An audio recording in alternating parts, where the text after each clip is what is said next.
Picture a woman named Sarah, 34 years old, sitting at her kitchen table on a Sunday night, looking at a bank account that has $4,200 in it and a credit card balance that has $11,000 on it. She's not in crisis. She has a decent job, a decent apartment, a decent life by most visible measures.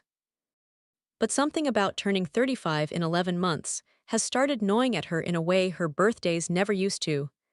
She doesn't know it yet, but she's standing at the edge of something real. Not a deadline exactly, but the closest thing personal finance has to one. There's a specific, measurable point in most people's financial lives where the math quietly shifts from forgiving to unforgiving, and for a huge number of people, that point arrives right around age 35. This isn't about hitting some magic number in your bank account. It's about something most financial advice never explains clearly. Recovery windows shrink, and they don't shrink slowly and gradually the way you'd expect. They shrink in a curve that looks almost flat for a long time and then drops off a cliff.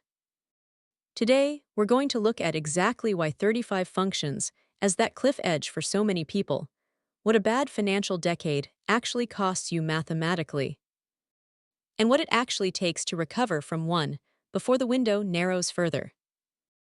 Let's start with the part nobody explains well: what a recovery window actually is.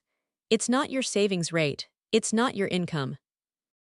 It's the number of years remaining for compound growth to undo the damage of a period where you saved little, spent heavily, or accumulated debt. Recovery isn't just about reversing a bad habit. It's a race against a shrinking number of compounding cycles, and that number drops faster than intuition suggests. Here's the part that surprises most people. A dollar invested at age 25 has roughly 40 years to compound before a traditional retirement age of 65. At historical average market returns, that dollar becomes somewhere around $11. The same dollar invested at age 35 has 30 years to compound and becomes around $5.50. That's not a 10% haircut for 10 lost years. That's losing roughly half the multiplier for losing exactly 1/4 of the available time. The relationship between time and compounding isn't linear. It's closer to exponential, which means the years you lose early in adulthood cost you far more than the same number of years lost later. By the time you reach 35, you've already burned through the cheapest, most efficient compounding years available to you. What's left from here forward is still valuable, but it works dramatically harder for dramatically less. Now layer in what actually happens during a bad financial decade, the one between roughly 25 and 35 for most people. This is usually the decade of accumulating, not because anyone planned it that way, but because it's genuinely the most expensive decade of decisions most people will ever face, while having the least amount of established income to face them with. Student loans are still being paid down, or for many, barely touched while interest accrues. The first real apartment, the first real car, the first real job that pays enough to make minor lifestyle upgrades feel justified. Weddings happen. Some people have their first child. Almost everyone underestimates how much all of this costs in aggregate, because each individual decision feels reasonable in isolation. Here's a composite example that mirrors what shows up constantly in financial planning data. A person enters their mid-20s with roughly $28,000 in student debt and no savings. By the time they're approaching 35, they've paid off the loans, technically a financial win, but they've also accumulated $9,000 in credit card debt from weddings, moving costs, and a handful of years where rent took up nearly half of take-home pay. Their retirement account has $1,800 in it, mostly from an employer match they barely noticed. On paper, nothing about this person's decade looks reckless. No one decision was the problem. The problem is that an entire decade went by without ever establishing the habit of paying their future self first, and the cost of that isn't measured in what they spent. It's measured in what compounding never got the chance to do. This is where the 35 threshold becomes mathematically real rather than symbolic. If that same person starts seriously saving at 35, putting away even 15% of a $55,000 income consistently until 65, they'll end up with a retirement balance that, while solid, sits meaningfully below where they'd have landed if they'd started the same savings rate at 25 instead. The gap between those two starting points, identical effort, identical savings rate, just 10 different years, isn't a rounding error. Depending on market conditions, it can represent literally hundreds of thousands of dollars by the time retirement arrives. 10 years of delay at the start costs more than 10 years of furious catch-up at the end can ever fully repair, because catch-up contributions, however aggressive, are competing against fewer remaining compounding cycles. But here's the part that makes 35 specifically important, rather than 33 or 37. It's not that the math breaks cleanly at exactly that age. It's that 35 sits at the intersection of several forces that tend to converge around the same window for most people. Income growth for most career paths starts decelerating noticeably in the decade after 35. The steep early career raises that came every year or two start spacing out. Family financial obligations, kids, aging parents, a mortgage, tend to lock into place around this age and stay locked for 15 to 20 years afterward, reducing the flexibility to redirect income aggressively, even if the willingness is there. And psychologically, this is roughly the point where many people stop viewing their finances as something they'll get around to fixing eventually, and start viewing their current trajectory as simply who they are. Financially, the window doesn't slam shut at 35. It's that 35 is usually the last age where all three of these forces, compounding math, income flexibility, and psychological openness to change, are still working in your favor simultaneously. Let's talk about what recovery actually requires once someone recognizes they're behind around this age, because it's not what most generic advice suggests.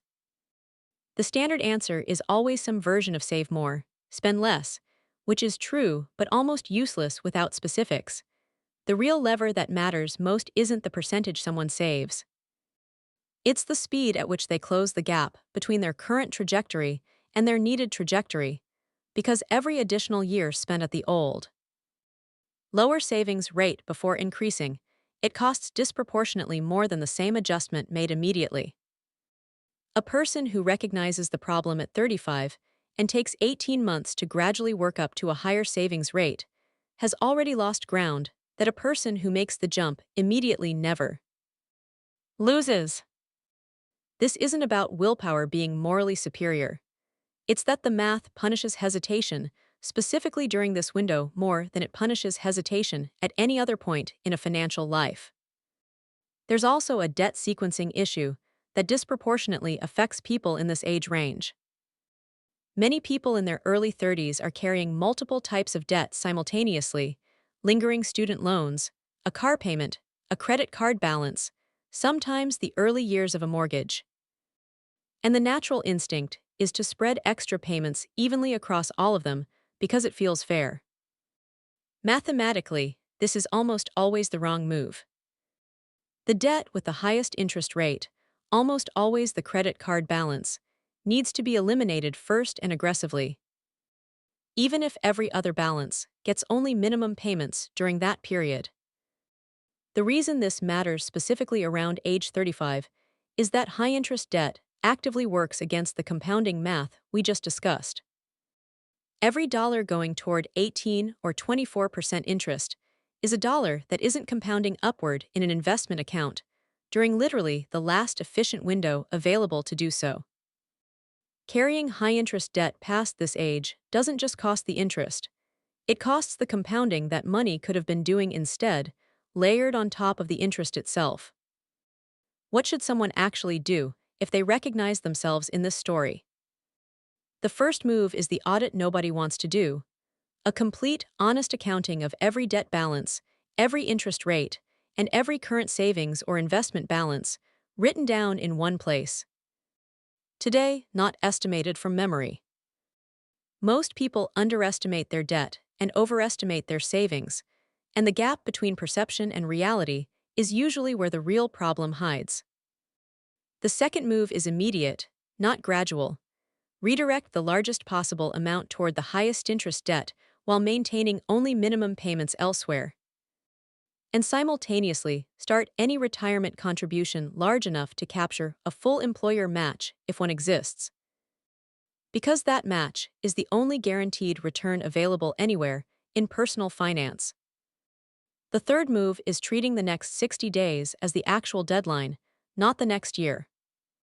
The version of this person who starts the process within 60 days of recognizing the problem ends up in a measurably different position by retirement than the version who tells themselves they'll start once things settle down. Because things settling down is rarely a real date on a calendar. The uncomfortable truth underneath all of this is that 35 isn't a punishment, and it isn't a countdown timer designed to create panic. It's simply the point where the cost of further delay stops being small and starts being large, every single year. Someone who's 34 right now, sitting at a kitchen table looking at numbers that don't yet feel like a crisis, has more leverage in this single year than they'll have in any other year for the rest of their working life. Not because 35 is magic, but because it's the last point where every single one of the forces working against a delayed start, compounding math, income flexibility, and the psychology of believing change is still possible, are all still tilted slightly in their favor at the same time. Sarah at the kitchen table doesn't need a dramatic overhaul or a windfall or a different job. She needs the next 60 days to look different from the last several years, because the version of her sitting at this same table 10 years from now is being shaped entirely by what she does or doesn't do before this particular year ends.